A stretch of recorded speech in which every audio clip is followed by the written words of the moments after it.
Consolidate! Judy, Ace report! It is time for an update for all the different organizations I was a part of. A lot has changed since I was in them, and I want to talk about what has changed in 2025, starting with, of course, Ukraine. I've said it before, but every 6 months or so, the war completely changes. Not necessarily tactically or operationally, but innovation-wise. The innovation of drones continues and only gets more and more advanced, only limited by how long it takes to prove a concept and develop factories to mass manufacture the new latest tech. Ukraine seems to be having great success lately with their fixed-wing drones attacking oil refineries in Russia, hitting them where it hurts most, in their pockets. But at the same time, as we all know, Putin just went to Alaska to go meet with Trump. And the meeting, as we all could have guessed, was useless. There was nothing to it. But this time was different. It brought legitimacy to the wanted war criminal that went to American soil. The foreign minister of Russia, Lavrov, even wore a cheap USSR t-shirt, probably bought on AliExpress, but was he despised by my presidency? No, unlike Zelensky, who continues to hold strong. And speaking about the battlefield, you guys probably have heard, but Pokrovsk just had a breakthrough by the Russians northeast of it, where they pushed a couple kilometers north. And then we're targeting Dobropilia with mortar and artillery fire, the same place that I spent a little bit of my time the last time I was in Ukraine. It's a beautiful city. There's a lot of civilians still there. They have coffee shops open, but probably not the last couple days. But then a couple days ago, Azov, which is kind of considered the quick reaction force of Ukraine, was sent down there in order to stop that breakthrough, where they were able to go and sever the breakthrough in half, capturing many soldiers, killing a lot of them. We would be lying if we said that Ukraine wasn't losing ground. They don't seem to be able to retake the ground, but they are holding steady in the ground that they've been holding so far. I mean, we're talking about a couple kilometers. And this is like one of the biggest breakthroughs in the last couple of months, maybe this entire year. It's not a huge deal in the grand scheme of things, but it is a continuation of what Russia's doing, which is this attritional war. But I think a lot of people forget, yes, they're waging an attritional war. It's been going on for 3.5 years. They know that they have the numbers advantage, but Ukraine is doing the right thing, which is innovating not only the infantry, but mostly the attritional weapons, such as artillery, mortars, FPVs, drones, everything. So that 3-to-1 advantage that Russia needs in order to successfully do breakthroughs is a lot more limited, even with their manpower advantage. Because Ukraine is on the offensive, innovating these weapons that are meant to stop breakthroughs and stop infantry assaults. So it's working. And a large part of the front line, 15 kilometers, is separating the two lines. Everything in between is considered gray zone. It's because of fiber optics targeting logistics on both sides. And overall, I think there's a big misconception that when Ukraine goes away from the limelight in the news, it's because the war is dying down. It's not. It's the most intense it's ever been. Tomorrow will be even more intense than today. And tomorrow after tomorrow will be even more intense. It has never been more intense than it is right now. The war as we know it, the war that we knew back in 2022, it's the same thing, and it doesn't disappear just because the news isn't talking about it. Russia wants all of Donbass, and the ceasefire that everybody keeps talking about isn't going to happen until they have that. Whether it's fought for the next couple of years, if they're even able to do that, or if Ukraine is given the additional weaponry and additional funding in order to stop their advance. I really don't think that the answer is sanctions, loopholed sanctions that Russia has already gotten over in the past. The true answer is a unified coalition of countries that want to uphold the international law. And it's not just for Ukraine, it is for all the other countries I'm about to talk about. It's for Taiwan. It's coming up pretty soon. China's watching this, and if we don't uphold international law, they're gonna invade. So we gotta go and stand strong, and that's what Ukraine needs, and that's what the rest of the world, I think they should open their eyes to that. I know that Europe knows that because it's on their doorstep, but the US, where's our power? Is the power in the US, or is it in our allies in the Pacific as well as Europe? It's in the allies. That's where our global dominance and ruling of international law and international norms comes from. It's from our allies. And if we don't protect them, what are we going to do? And we're going to get into that as I go into the YBS and YPG, and we gotta step up, you know? And the way that I want to end this conversation on Ukraine is that the innovation continues. Every 6 months it changes, as I said. But the problem is on the infantry's back. Obviously, with an attritional war, it's difficult to go and replace the infantry. You don't have a bunch of battalions waiting for their chance at the war after 3.5 years. Every infantry battalion has went to this war and they've come back not unscathed. And because of that, both sides are filling their ranks with elderly men that have to go to the front line and cross the 10, 15 kilometers of treachery in order to finally make contact with the enemy. And that's why breakthroughs are so difficult, not only for Ukraine, but also for Russia. But at the same time, we don't want to underestimate the enemy. Yes, they're using elderly men and putting them in fatigues and sending them out to the front line to go and deliver water to the guys who've been drinking piss for the last week. Yes, but at the same time, we can't forget history. Europe and the rest of the world is not like the US. They have a history behind them that defines who they are as a person. When the enemy is fighting on the front line, they're thinking back at their ancestors of World War II that fought under Stalin in order to resist the Nazi occupation, as well as to invade a bunch of other countries. But tens of millions of Russians died fighting that war. And it's deep in their history, it's deep in the way that they view themselves. So we can't underestimate them. They will continue this war unless they're matched by equal aggression. So look, all I'm saying is the time for standing up for freedom is now. Our power is obviously in our allies. China is waiting to see our response in full. And the winner of these wars will decide if they pursue Taiwan or not. The time to stand up for freedom and legality is now, before we lose the best we have on this earth. The rebels, the people who fought freedom wars and have been pushed to the back of the wall and need support. The Kurds, the Ukrainians, the Taiwanese, the Yazidis. They are our only hope, because I don't see my uniformed countrymen fighting on their behalf. They're not called to do that. So we need to do our best to go and support them before they have to. It's going to come. This is how all world wars have started. It's going to come to our doorstep. We will have to go and sacrifice our blood unless we help out these countries. Now moving on, I am talking about the US a little bit, so I want to get into the Marine Corps, which I've got my kill patch right there.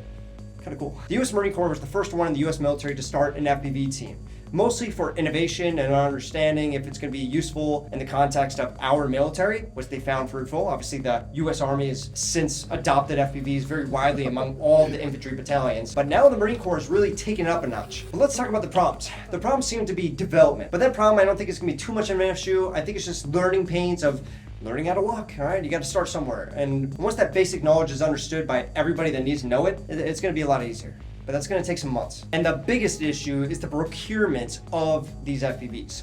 We don't want to use Chinese-made parts, all right? That's a very difficult thing for the US to do, considering they are our biggest adversary. So we need to wait for the development of these startups and just manufacturing factories that are able to produce FPV parts locally, domestically made, and then to use those parts to make FPVs to produce our weapons. We don't want to have to rely on China, which if we get into a long war with, we can't get those parts anymore. We have to have something local. But the biggest part I want to talk about when it comes to the Marine Corps is that the Marine Corps shooting team, they're world renowned, and in November is going to be implementing an FPV course. They're going to be learning how to fly these FPVs, how to develop them, and the purpose of which is to start the competition between the different battalions of the Marine Corps on how much do they know about FPV. Not only flying, but the engineering and the innovation that they can provide. So the Marine Corps wants all the battalions to compete against each other to find out who is the best pilot, and hopefully that's going to bring out the innovation that we see in Ukraine based off of domestic competition instead of a war. Because we're not in a war yet. Yeah, hopefully that works. I think it is going to. It's going to take some time. You know, obviously the US was a little late to start with this, same with Europe, but we're getting into it now, and they found a way to have competition, which I think is the best way forward. They're going to have some growing pains, that's for sure.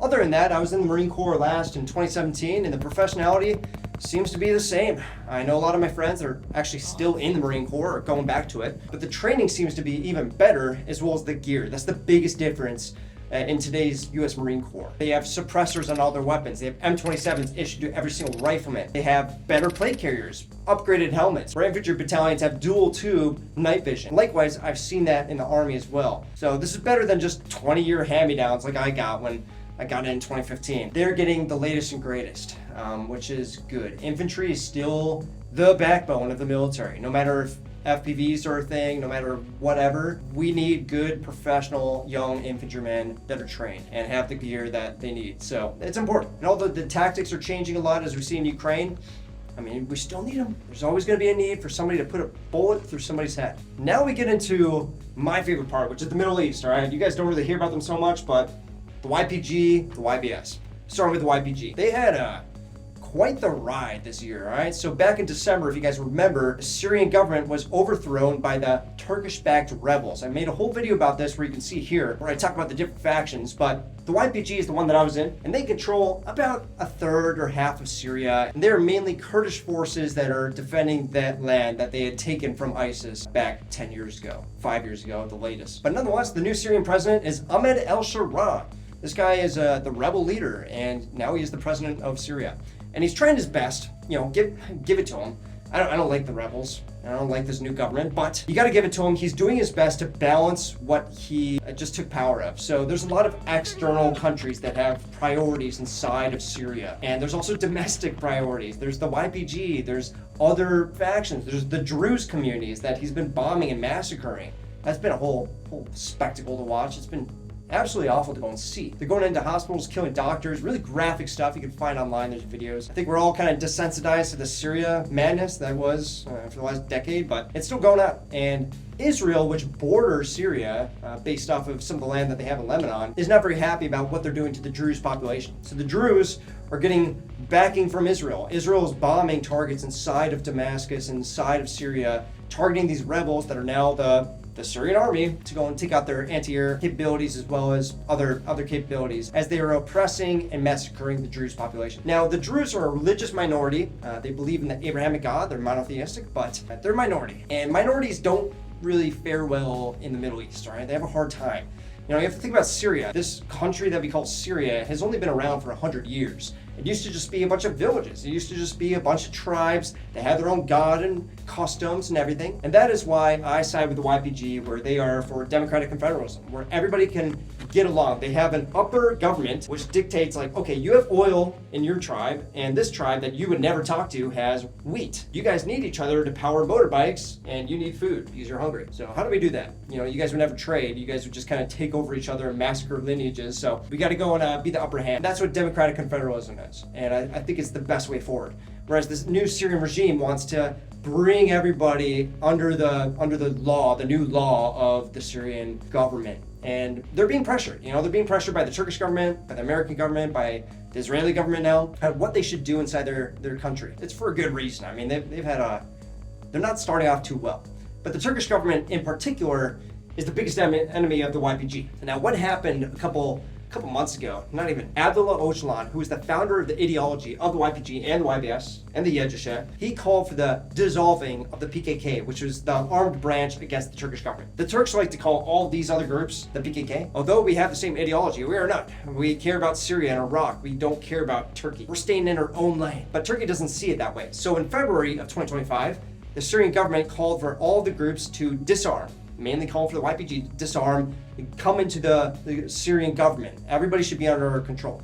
But right now, there's ongoing negotiations between the leader of the YPG and the new Syrian president on what that should look like. And I am hoping that the Americans are going to go and help the YPG, which they did in the past, didn't do so much under Trump, so maybe not. And just help them. Help them as this new transitional government comes in and is trying to take over, you know, different parts of the country. The YPG wants to hold on to their armed branch. They know persecution. They've been persecuted their entire history, thousands and thousands of years. But obviously they do want to be part of the Syrian government. They never said that they want complete autonomy. They just want a little bit of autonomy. We have our armed group. You guys can have what you need. And it looks like what this is going to start off is that the oil fields that the YPG holds right now in Deir ez-Zor, in the southern districts, where they're doing patrols constantly, taking out sleeper cells. I mean, the YPG military is very effective. Well, those oil fields need to be handed over to the government. YPG has already said, okay, that's fine. But, you know, these guys have a long history, all right? It was not over a year ago that the YPG and the new Syrian government were fighting a brutal war against each other. And they were doing it for over a decade. The new Syrian government is largely based off of ISIS ideology. These guys are Al-Qaeda and ISIS, very much so. The last 3 to 4 ISIS commanders, including Baghdadi, were found inside the rebel territory that now holds the Syrian government. And they were also less than a kilometer away from the Turkish border, so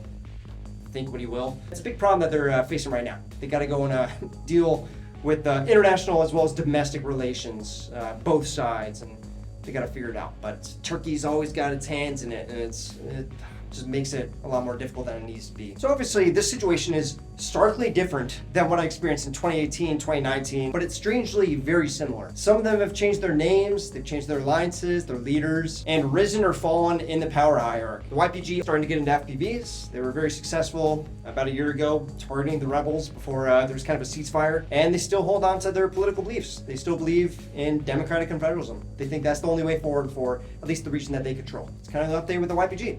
Now, Tunnel Man has to talk about tunnels. YBS. They're having a pretty good time, but also a pretty bad time. All right, let's talk about it. There's been some happenings. Back in March, there was an ambush on a YBS vehicle that was entering Shengal by the Iraqi army. The Iraqi army ambushed it. There was casualties on both sides, but the end result were those YBS fighters that were traveling were taken captive, and now they're being held right now. So there's a lot of protesting, peaceful protesting by fighters and mothers of those captured fighters in front of the intelligence base of the Iraqi army. So why is the Iraqi army having a bad time with the YBS? Well, if you guys have been following my channel for a bit, you already know, all right? They've been starting this back in 2022 under the pressure of Turkey, all right, of course, all right? We hold the same ideology as the YPG.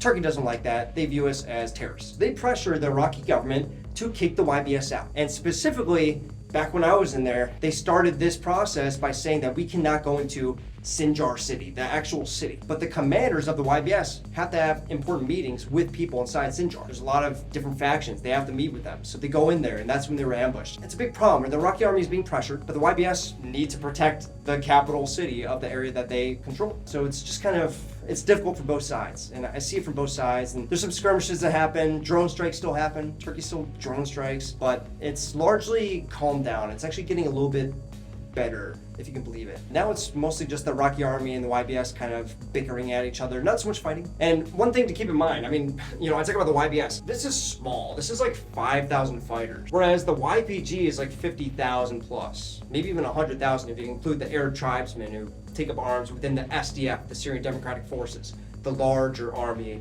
that the YPG falls under. Yeah, the YBS is tiny, all right? But they were much needed. They were the only ones who stood the ground when ISIS invaded and the Iraqi army fled not a decade ago. The YBS has legitimacy and the locals very much support them. I lived among them. They've taken care of me. I've taken care of them. I've met many different ones in all different backgrounds. I went places I probably shouldn't have gone, and they all support us. So it's difficult. The people are on our side, but Turkey's not. So that just, again, it just kind of throws a wrench in our whole idea. We're trying to have democratic confederalism inside of this area of Shengal, and it's largely been very successful. The Yazidis have protection. There's no suicide bombings anymore. Like, what is that? Is that not a success? The Yazidis do not want this oppressive state to have their hand in the Shengal area anymore. They don't want that. They're done with it. The situation is a bit different than when I was in 2021 and 2022, but it's kind of the same as well. It's the same old thing. It's Turkey not liking us, Iraqi army not liking us, and little skirmishes here, a little bickering here. But nonetheless, the tunnels survive, all right? The tunnels are still there, and no matter what happens, if the worst comes to worst, an invasion happens, or mass bombing campaign by the Turks again, you can just keep all the civilians inside the tunnels. We have a tunnel city in there that can hold thousands and thousands of people in their own individual rooms with years of stockpiled water and food. They're gonna be fine.